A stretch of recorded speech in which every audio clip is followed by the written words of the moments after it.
There comes a time in all of our lives when we start to feel down. We feel like we're not going anywhere. We feel stuck in jobs we hate, lonely when we scroll on Instagram, TikTok or Facebook, and unfulfilled because we aren't living the lives we really want to live. I know this happened for many of us during the pandemic, but for some people, these negative feelings don't go away, following them around like a dark rain cloud. And no matter what they do or who they talk to, they still feel sad, depressed, anxious and hopeless in life. And I know because for the longest time I felt this way too. I raised 2 children on my own as a single mother. I left a thriving business that I created and risked everything to become a painter. And I was constantly doubting myself on whether or not I could make a living and be successful. But today, those doubts and negative feelings are gone thanks to one big thing that changed my life: painting.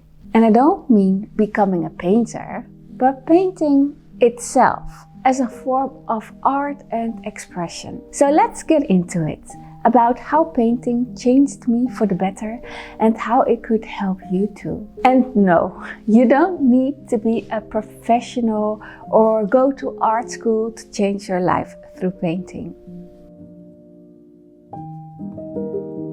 So I touched on the flow state in my other YouTube video, This is your sign to start painting to heal your inner child, which you should definitely check out, by the way. And in it, I mentioned how being in a state of flow is kind of like meditating, where you're completely immersed in the present moment.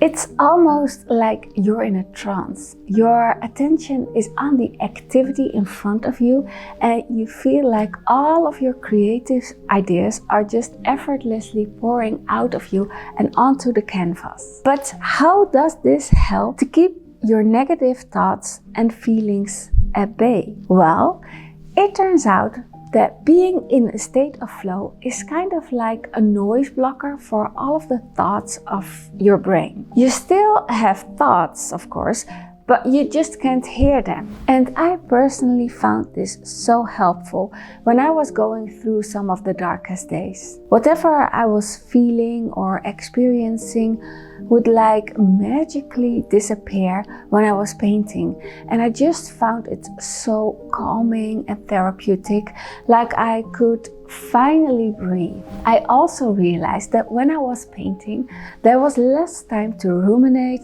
and dwell on the things that were bothering me. And the less attention I gave those negative thoughts, the more they went away. So in a way, painting has been a very soothing way for me to not only quiet all that negative noise in my brain, but also to get rid of them altogether.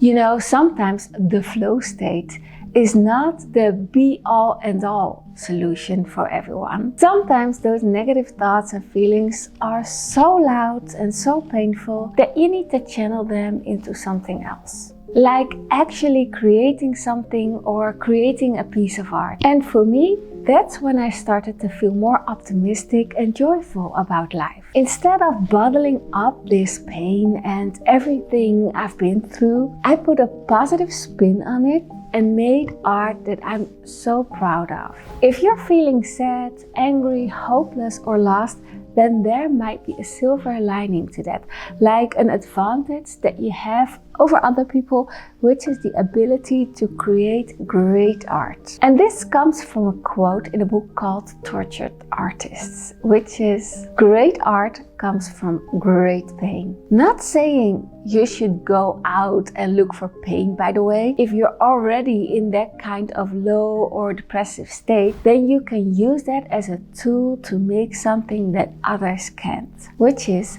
to paint a piece that shows other people what you're really struggling with. It's like showing the world the real person behind the mask. And maybe once all of that negativity is out on a piece of paper or canvas, then maybe you will finally find the thing that you've been looking for all along. Joy, like I have. I think that for many of us, we want our lives to matter. We want to make a difference in this world. And maybe we even want the world to remember us and the work that we do. It gives us drive, it gives us a sense of purpose, and it makes life more meaningful. That's why I think it's so important to leave behind a legacy that other people will remember us by. Because life is going by so quickly for all of us, and before you know it, all of that will be left are the things we've created. Whether that's art or poetry or a book we've written, these tangible things will never die. They will always be around to inspire other people for generations to come. And I think that's such a beautiful thing, that when I'm gone, a piece of me will always be alive in my work and in my paintings. And besides, this world has become so digital that it feels nice to leave behind a real tangible piece of art that you can hold and hang on your wall, you know. For me, that's where so much of my purpose and meaning has come from. From knowing that my art, my muses, will always be here to bring joy to this world and inspire other people and artists. That's the kind of legacy that I want to leave behind, and I'm working towards that each and every day. I honestly don't know where I would be if I hadn't found painting. Or maybe it found me. Maybe life's just about taking one small step out of your comfort zone and trying new things, new hobbies to see what works for you. And who knows, you might find something that changes your life for the better, like painting has done for me. Now, I would love to know your thoughts about painting, creating art, or even what you've been going through. So be sure to drop me a comment down below. And don't forget to like this video and subscribe for more content coming soon.